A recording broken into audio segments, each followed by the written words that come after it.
우리는 지난주 반란을 일으키는 압살롬을 보았습니다. 우리 설날이라 없었던 분들이 있기 때문에 잠깐 줄거리를 보고자 합니다. 압살롬은 다윗의 용서를 받고 이스라엘로 돌아왔지만 다윗이 만나주지 않죠. 그리고 2년 동안이나 무시를 해버립니다. 이에 압살롬은 분노를 품게 돼요. 왜 군대에서 이렇게 큰 사고를 치는 사람들 이야기를 들어보면 왜 이런 일을 했냐 하면 고참이 후임이 나 무시했다. 그래서 막 난사를 일으키는 친구들은 다 그 이유죠. 압살롬도 마찬가지예요. 용서한다고 돌아오라고 해놓고서는 만나주지도 않고 무시하니 이 압살롬은 아버지에 대한 분노를 가지고 4년 동안 아버지를 몰아낼, 그리고 내가 왕이 될 계획을 놀랍고 치밀하게 준비합니다. 가장 먼저는 자기를 위한 군대를 만들고, 그 다음에는 매일 아침 성문 앞으로 나가 재판을 받으러 가는 사람들, 즉 인생에 억울하고 어떤 송사를 나눠야 될 사람들이 있는 사람들에게 가서 말합니다. 너 무슨 일로 여기 지나가니? 그리고 그 사람들 이야기를 들어주고 손잡아주고 또 입도 맞춰주고 그러면서 야, 네 말이 다 옳은데 너 성 안으로 들어가 봤자 다윗이 너 같은 사람들 돌보지 않는다. 야, 나를 봐라. 나는 아들인데도 2년 동안 나를 안 만나주더라. 내 이야기 안 들어주더라. 내가 왜 형을 죽였는지, 내가 피난 가서 무슨 생각했는지 나한테 아무것도 안 물어보고 2년 동안 만나주지도 않았는데 너를 만들어주겠냐? 그렇게 말하면서 의도적으로 다윗 정권에 대한 반감을 막 심는 거예요. 그리고 내가 정의롭게 심판해 줄게, 나에게 와라. 이 일을 4년 동안 한 거예요. 지금 이제 선거철 되면 사람들 막 국회의원들 평소에 볼 수 없는 사람들이 꾸벅꾸벅 절하면서 막 우리에게 악수하고 한 표 주세요 하는 것처럼 압살롬은 4년 동안 그렇게 사람들의 마음을 훔칩니다. 사단이 하는 일이죠. 여러분, 사단이 하는 일이 뭔지 아십니까? 하나님과 우리 사이에 서서 압살롬처럼 이렇게 하나님에 대해, 하나님이 세운 사람에 대해 이간질하는 거예요. 야, 네가 그렇게 예배하고 하나님 믿어봤자 하나님이 너한테 뭘 해주냐? 이거 하지 마라, 저거 하지 마라, 법만 많지 하나님이 뭘 해준 게 있냐? 나에게 와라. 난 너 무조건 지지해 줄게. 너 원하는 대로 살게 해줄게. 사단이 이렇게 유혹하죠. 이스라엘 백성들이 압살롬 뒤에서 일하는 이 사단의 속삭임에 다 빠져가지고 압살롬에게 마음을 빼앗겨 버립니다. 그리고 압살롬은 그것을 확인한 뒤에 다윗에게 가서 말합니다. 제가 예루살렘으로 돌아오면 헤브론에 가서, 영적인 성지 헤브론에 가서 하나님께 감사 예배 드리기로 소원을 했었어요. 근데 아직 못했으니 가서 예배 드리게 해주세요. 다윗은 흐뭇해서 200명이나 보내주는데 압살롬은 200명을 끌고 와서 내가 왕이 되었음을 선포하고 200명을 자신의 내각 신하로 만들어버리고, 그때 당시 가장 영적이진 않죠. 가장 정신적 지주라 불렸던 아이도벨을 데려다가 자신의 모사로 삼아버려요. 그렇게 순식간에 이스라엘을 자신의 나라로 만듭니다. 오늘 본문은 그 후에 일어난 일이에요. 우리 13절에서 14절 읽어봅시다. 시작. 전령이 다윗에게 와서 말하되 이스라엘의 인심이 다 압살롬에게로 돌아갔나이다 한지라. 다윗이 예루살렘에 함께 있는 그의 모든 신하들에게 이르되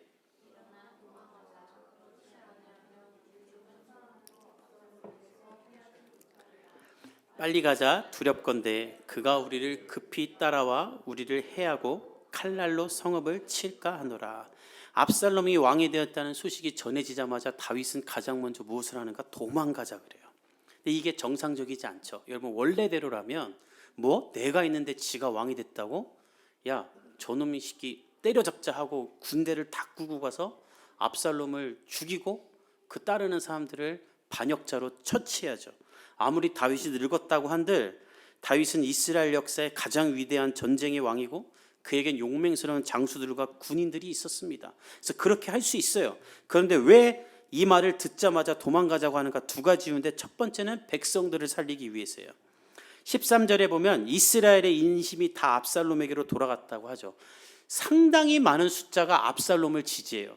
그러니까 나라가 다윗파, 압살롬파로 나뉘었어요. 이 상태로서 전쟁을 하면 너무 많은 사람이 죽는 거예요. 게다가 14절에 보면 이렇게 말합니다. 압살롬에게 피하지 못하리라. 빨리 가자, 두렵건대 그가 우리를 급히 따라와 해할 수 있다. 칼날로 성읍을 칠 수 있다. 같이 맞붙어 싸우면 너무 많은 사람이 죽게 되는 거예요. 압살롬은 눈 돌아간 사람이죠. 형도 죽이고 아버지도 몰아내고 왕이 되려는 사람인데 백성들 귀중히 여기겠습니까? 다 죽여버리지.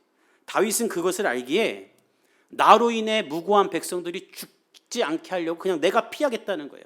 내가 이 예루살렘 성 비워주면 압살롬이 아무도 안 죽이고 들어와서 여기를 차지할 테니 그냥 내가 도망가겠다라고 본인이 그냥 혼자 오로지 피해를 입으려고 하는 거예요. 그 두 번째 그가 도망을 가는 이유는 무엇인가? 지금 이 모든 사건이 하나님으로부터 오는 심판이라고 생각하기 때문입니다. 그가 밧세바를 범했을 때 하나님은 말씀하셨죠. 칼이 너희 집에 떠나지 아니하리라. 다윗은 그걸 떠올린 거예요. 아, 이 죄가, 이 일이 나의 죄로 말미암은 거구나. 하나님이 아직도 나를 징계하시는구나. 그러면 내가 징계를 받아야겠다. 다윗은 하나님의 징계에 순종하기로 결단한 거예요. 여기서 우리가 꼭 깨달아야 될 영적인 진리가 하나 있습니다. 여러분, 우리가 교회에서 배웠던 순종은 이리 가라 저리 가라 예배 잘 드려라 헌금 내라 이런 것만 순종이 아닙니다. 말씀 하나 붙잡고 이 말씀대로 살면 내가 복 받을 거라고 믿고 그렇게만 사는 게 순종이 아니라 진정한 순종은 나를 징계하시는 하나님의 뜻에도 순종하는 것이 정말 순종이에요. 그리고 그게 믿음의 삶을 사는 사람의 시작이 됩니다. 여러분, 우리가 인생을 살 때 하나님이 우리를 시험하실 때가 있어요. 여러분, 절대 착각하지 말아야 될 건 예수 믿으면 다 잘 되는 게 아닙니다. 여기 다 모태 신앙들 많은데 여러분들이 어렸을 때부터 예수 믿으면 복 받는다, 예수 믿으면 잘 된다 이런 말에 세뇌돼 갖고 복 받으려고 교회 다니다가 예수님 믿고 교회도 다니는데 내 삶에 시련이 오면 뭐야 이거 다 거짓말인가 이렇게 생각할 때가 있어요. 근데 여러분, 성경 어디에도 예수 잘 믿는 사람이 다 형통하지 않아요. 오히려 하나님은 하나님을 온전히 잘 믿는 사람에게 시험을 주세요. 욥을 보십시오. 성경의 욥은 온전하고 정직하여 하나님을 경외하며 악에서 떠난 자라 말합니다. 근데 그는 하루아침에 재산과 자녀를 다 잃게 돼요. 죄를 짓지 않았어요. 악을 행하지 않았어요. 근데 하나님이 그에게 그런 시험을 주세요. 우리가 금요일 날 볼 요셉도 마찬가지예요. 요셉은 성경에 정직하고 순결하며 하나님과 동행하던 사람이라고 하는데 아무 죄도 안 졌는데 형들에게 미움을 사서 노예로 팔려가고 아무 죄도 안 지었는데 누명을 쓰고 감옥에도 들어갑니다. 다니엘도 마찬가지예요. 일평생 하나님만 바라보며 기도했는데 그는 사자굴에 들어가게 되죠. 마지막으로 아브라함은 제일 심해요. 하나님이 아들을 주겠다고 해서 75세에 25년을 기다렸어요. 그리고 이삭이라는 너무 사랑스러운 아들을 얻었는데 하나님이 그 아들이 가장 아름다울 때 죽여서 산 제물로 바치라 그래요. 이처럼 하나님은 왜 의롭고 정직하게 우리처럼 예배를 잘 드리는 이런 사람들에게 왜 시험을 주시는가? 그 시험을 통해 우리가 하나님에 대한 확고한 믿음을 갖게 하려는 하나님의 목적이 있는 거예요. 너 고생 좀 해봐라라고 시험을 주는 것이 아니라 이 시험을 통해 하나님을 향한 분명한 믿음을 가지게 되고 다른 것에 휘둘리지 않고 하나님만 바라보며 사는 삶, 하나님께 나를 전적으로 드리는 삶을 살게 하기 위해, 그리고 내가 그 하나님을 자랑하는 삶을 살게 하기 위해 우리를 시험 가운데 두시는 거예요. 그래서 여러분 중에 혹시 시험 중에 있는 사람들이 있습니까? 여러분, 발버둥 치지 않기를 바랍니다. 그리고 긍정의 힘을 발휘하지도 마십시오. 난 잘 될 거야. 아니요, 하나님이 시험 두는데 왜 잘 될 거라고 외치세요? 그 시험 가운데 머무십시오. 순종하십시오. 수치스럽고 억울하고 남들은 다 잘 되는데 나만 뒤처지는 것 같고 그런 상황일지라도 원망하고 비관하지 말고 내 인생 꼬였다고 말하지도 말고 하나님이 주신 시험 가운데 머물며 하나님만 붙잡으십시오. 그러면 그 시험 뒤에 주실 하나님의 상급을 내가 얻게 되는 거예요. 전 여러분이 그런 하나님의 삶이 되기를 예수님의 이름으로 축복합니다. 사도 바울은 고린도전서 10장 13절에서 이렇게 말합니다. 하나님이 시험을 주시는데 그 시험은 어떤 시험인가? 우리 자막을 통해 한번 같이 읽어봅시다. 고린도전서 10장 13절 제가 읽어보겠습니다. 사람이 감당할 시험 밖에는 너희가 당한 것이 없나니 오직 하나님은 미쁘사 너희가 감당하지 못할 시험 당함을 허락하지 아니하시고 시험 당할 즈음에 또한 피할 길을 내사 너희로 능히 감당하게 하시느니라. 사도 바울이 뭐라고 말하냐면 하나님이 우리에게 시험을 주시는데 그 시험은 어떤 시험이냐면 우리가 이겨낼 수 있을 만한 시험을 주신다는 거예요. 그리고 또 하나님은 그 시험을 주실 때 어떤 일을 하냐면 그냥 시험 주시고 야 이겨봐라 하는 게 아니라 그 시험을 피할 길도 내사 우리로 하여금 감당하게 하시는 하나님이라는 거예요. 그것을 증명하는 게 요셉이죠. 여러분, 요셉이 아까 말했지만 요셉은 아무 잘못도 없는데 형들에게 팔려서 노예로 팔려갑니다. 근데 그때 하나님이 노예로 팔려간 요셉을 그냥 두지 않고요, 성경에 보면 하나님이 요셉과 함께 하셨다 그래요. 요셉이 애굽 전체의 군사령관인 호위대장인 보디발 집에 팔려가요. 근데 거기서 하나님과 함께 해요. 그래서 하나님이 요셉이 하는 일은 뭐든지 형통하게 하세요. 그러니까 보디발이 그걸 보고 모든 소유를 다 맡겼다고 합니다. 이 소유에는 재산과 사람까지 다 포함돼요. 그리고 간섭을 안 했대요. 그러니까 요셉은 시험을 당해 노예로 팔려갔지만 거기서 보디발 장군에 있는 모든 물자와 사람을 다스리는 법을 거기서 배우는 거예요. 그런데 보디발 장군의 아내가 요셉을 꼬셔요. 그래서 싫다고, 나 당신 싫다고. 그랬더니 누명을 씌워서 감옥에 가게 됩니다. 그러니까 인생이 또 꼬이는 거예요. 또 시험에 들어요. 근데 그때도 하나님은 개입해서 요셉이 간수장에게 은혜를 받아서 그 감옥에서도 모든 것을 다 담당하는 총무가 돼요. 그래서 요셉은 거기서 고위 간부들, 우리나라 따지면 정치인들, 장관들 중에 잘못해서 감옥 가는 사람들 있잖아요. 그런 사람들을 섬기는 사람이 돼요. 그러면서 요셉은 거기서 정치를 배웠을 것이고 나라를 운영하는 법을 배웠을 것이고 수많은 범죄자들을 보았을 것입니다. 시험은 당하나 하나님이 거기서 요셉을 그렇게 훈련시키세요. 그리고 나서 그가 애굽의 총리가 됐을 때 어떻게 되어 있는가? 당대 최강국인 온 세상을 다스리는 애굽의 총리로 모든 것을 운영할 수 있는 능력과 힘을 시험 중에 자기도 모르게 길렀던 것을 확인하게 됩니다. 그리고 7년의 흉년을 이겨내게 하는 전 세상을 구원하는 사람이 돼요. 이처럼 하나님이 주신 시험에는 목적이 있는데 어떤 목적이 있는가? 그 시험을 통해 우리를 성장시키고 하나님의 사람으로 만드시고 하나님을 자랑하게 하는 일을 시험을 통해 하시는 거예요. 여러분의 시험도 하나님이 그렇게 사용하시는 시험인 줄 믿습니다. 그래서 여러분의 인생 가운데 시험이 임할 때, 회사에서 일할 때, 어려운 일이 생길 때, 그냥 살면서 어려운 일이 생길 때 하나님이 없나라고 말하는 것이 아니라 하나님이 지금 나를 이 시험 가운데 두셨구나. 하나님, 제가 이 시험을 이겨낼 힘을 주시고 피할 길을 내주시고 감당한 힘을 주사 내가 하나님을 높이며 자랑하고 하나님이 나와 함께 계심을 내가 믿을 수 있게 해주십시오. 이렇게 기도하는 주의 백성이 되기를 예수님의 이름으로 축복합니다. 다윗은 그 믿음으로 대항하지 않고 도망가는 거예요. 그래, 내가 또 도망자가 되지만 하나님은 이 시험을 통해 나에게 회복하실 것이 있을 거야 라고 믿고 나가는 거예요. 그래서 그 다윗의 믿음을 부하들도 따르게 됩니다. 우리 15절에서 16절을 읽어봅시다. 시작. 왕의 신하들이 왕께 이르되 우리 주 왕께서 하고자 하시는 대로 우리가 행하리이다. 왕이 나갈 때에 그의 가족을 다 따르게 하고 후궁 10명을 왕이 남겨두어 왕궁을 지키게 하니라. 신하들은 다윗의 말에 다 그대로 순종합니다. 근데 이것도 아이러니하죠. 정상적이면 신하들이 우리가 왜 도망갑니까? 압살롬 죽이고 저 반역자들 다 처단합시다 해야 될 텐데 이 신하들도 그냥 아무 말 안 하고 왕께서 하시는 대로 할게요. 우리는 당신의 종들입니다 하고 같이 도망자가 돼버리기로 해요. 왜 그런가? 첫째는 다윗의 마음을 알기 때문이에요. 싸움은 다 죽는다. 백성들 죽는다. 둘째는 다윗이 지금 하나님이 주신 시험에 순응하는 것을 알기에 이 신하들도 그냥 같이 따르는 겁니다. 근데 오늘 16절에 보면 특별한 복문이 있어요. 다윗이 가족과 신하들을 데리고 가는데 후궁 10명은 놓고 가요.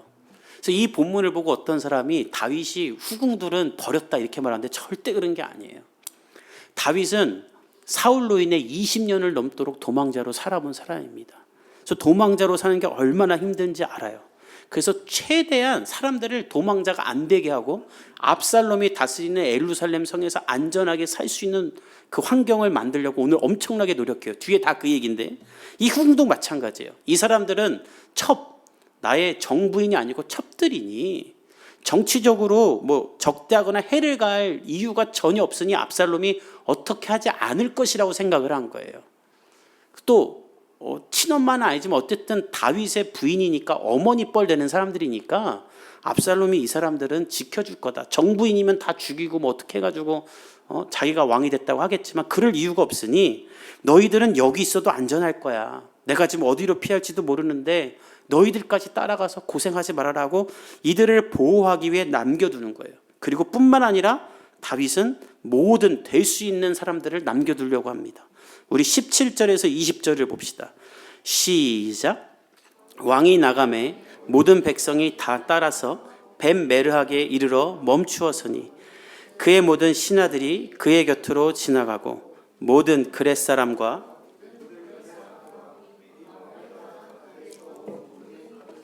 600명이 왕 앞으로 행진하니라.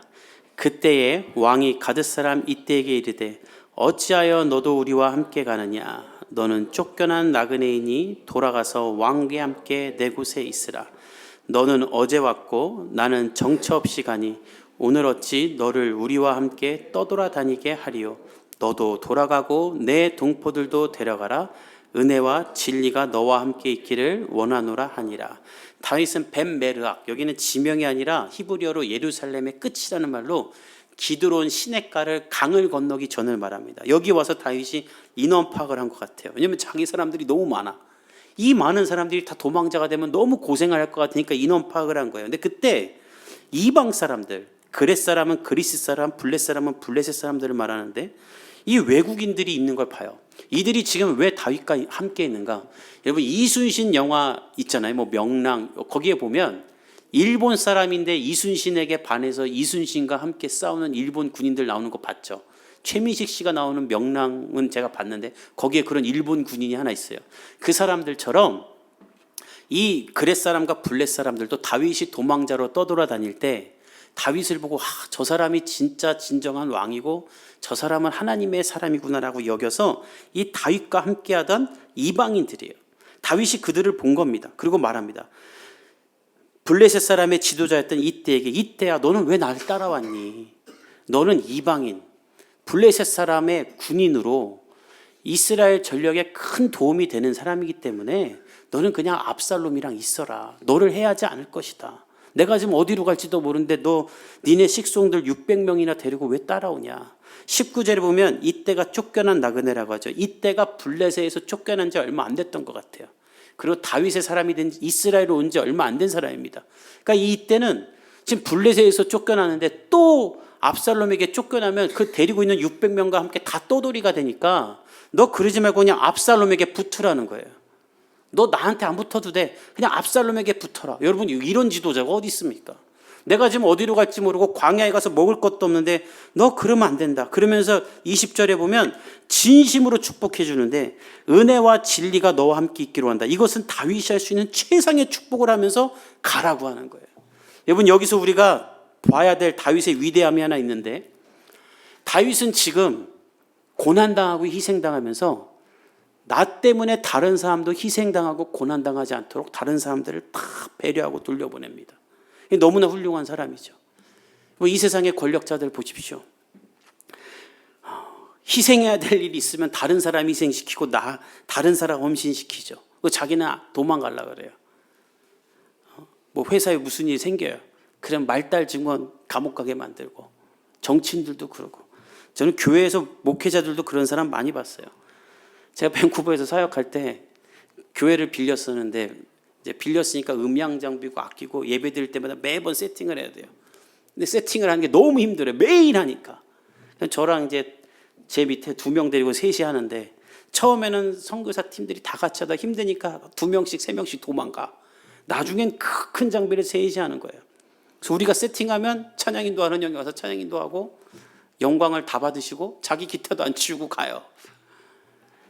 최악의 인도자였어요. 제가 만났던. 근데 이런 사람들 너무 많더라고요. 어떤 목사님은 수련회를 하는데 선발대 보내서 준비 다 시켜놓고 꼭 수련회 시작하기 1시간 전에 와가지고 이건 바꿔라 이건 바꿔라 이건 바꿔라.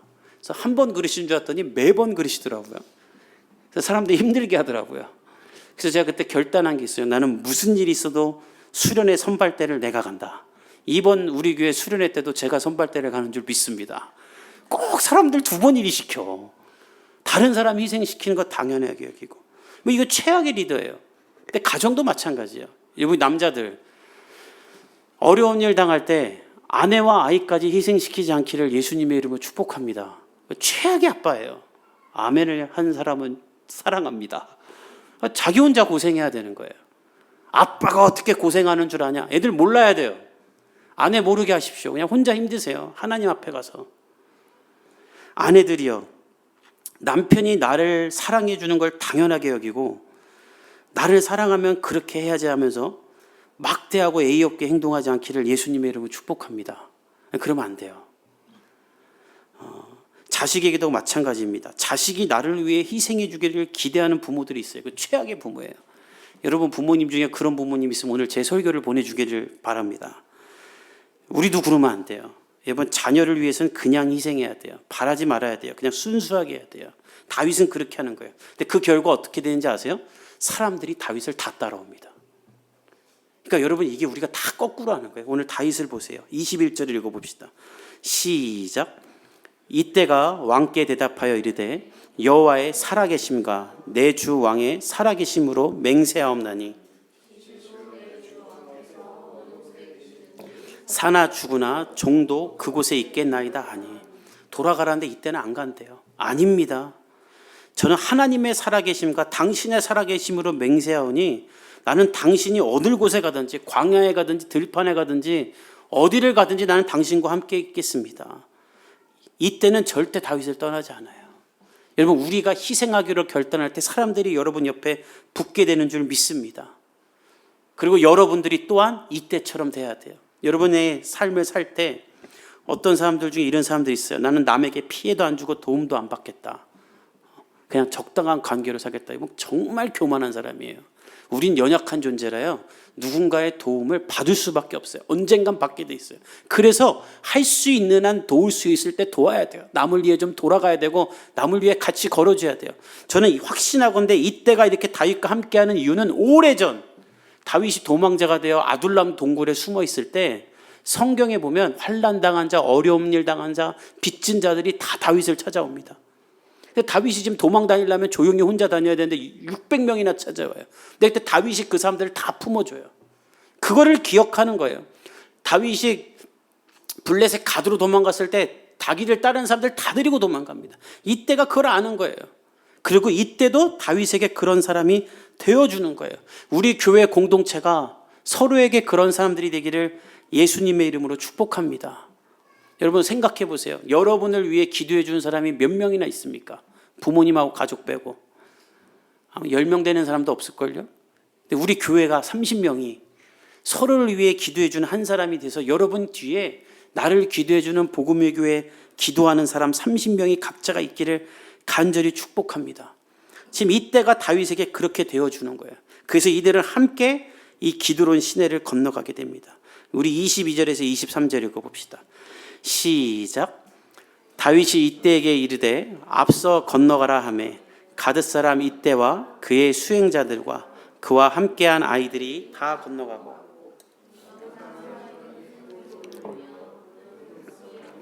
건너가매 왕도 기드론 시내를 건너가니 건너간 모든 백성이 광야길로 향하니라. 다윗은 절대 떠나지 않겠다는 이때에게 먼저 가라고 합니다. 왜 먼저 가라고 했는가? 압살롬이 만약에 쫓아오면 뒤에서 쫓아오잖아요. 그러니까 뒤에 있는 사람이 가장 위험한 사람이죠. 오늘 본문에 보면 다윗은 다 자기 앞으로 가라 그래요. 그 자기가 가장 위험한 맨 뒤에 있어요. 왜? 압살롬이 쫓아와도 나만 죽으면 다른 사람 살릴 거니까. 너무나 훌륭한 사람이에요.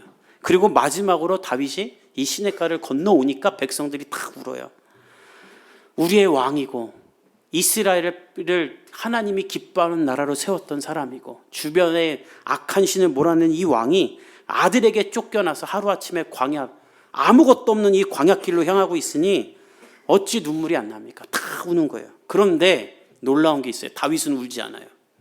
여러분 이 기드론 시내를 건너자마자 물도 없고 황폐한 땅에서 그 광야를 보면서 다윗이 지은 시가 있는데 그 시가 바로 시편 63편입니다.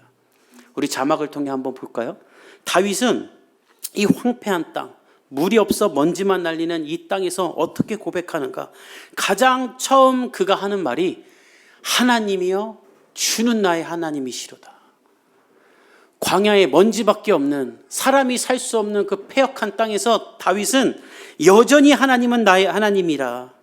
내가 간절히 주를 찾되 물이 없어 마르고 황폐한 땅에서도 내 몸과 마음이 주를 향합니다. 그리고 2절 내가 주의 권능과 영광을 보기 위해 성소에서 예배를 드렸던 것처럼 이 광야에서도 나는 하나님을 예배합니다. 그리고 우리 3절과 4절을 한번 같이 읽어봅시다. 시작. 주의 인자하심이 생명보다 나음으로 내 입술이 주를 찬양할 것이라. 이러므로 나의 평생에 주를 송축하며 주의 이름으로 말미암아 나의 손을 들리라.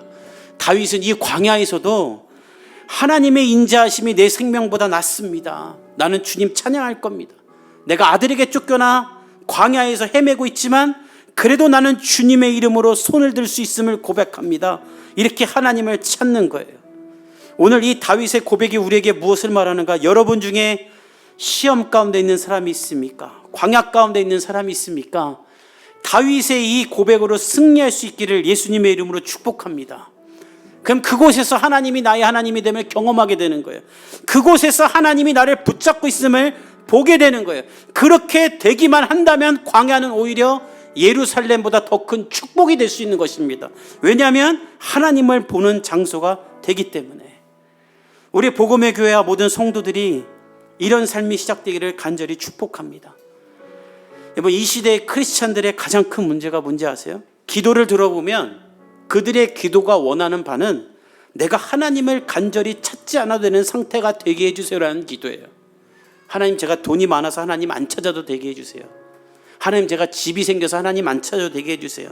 내가 간절히 하나님께 매달릴 필요가 없는 환경을 만들어주세요. 그럼 하나님 자랑할게요. 근데 하나님이 원하는 건 무엇인가? 우리가 철저하게 하나님만 붙잡고 살기를 원하시는 거예요.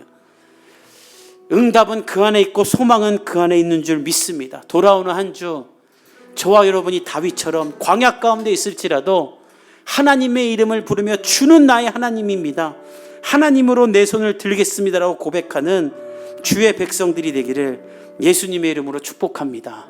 우리 함께 이 시편 64편으로 지은 우리 이 찬양으로 주님 앞에 나아가며 기도하기를 원합니다.